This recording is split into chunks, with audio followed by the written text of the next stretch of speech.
assiste esse vídeo, deixa seu like, se inscreva no canal.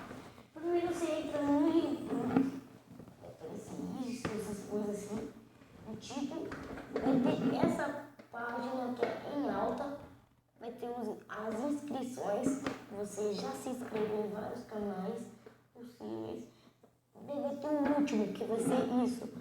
Para você criar o canal, não é para você clicar em notificações, assistir mais tarde, você tem que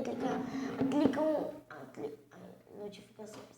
Clicam em Thiago Games, tipo, clica aqui, ó, aqui, daí vai aparecer contas, caraca, vai aparecer contas.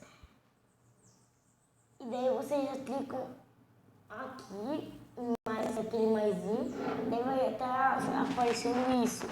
Você clica nova, aqui daí você faz o seu nome, Thiago Games, e você pode pôr qualquer nome.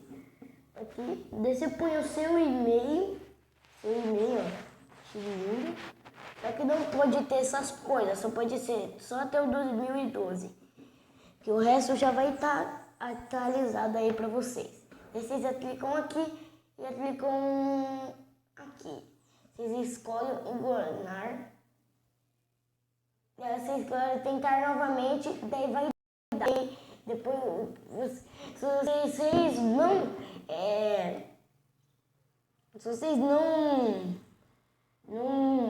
entenderam, diga nos comentários para mim fazer outro vídeo.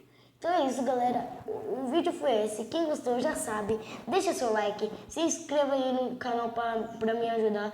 E valeu, falou e fui. Tchau.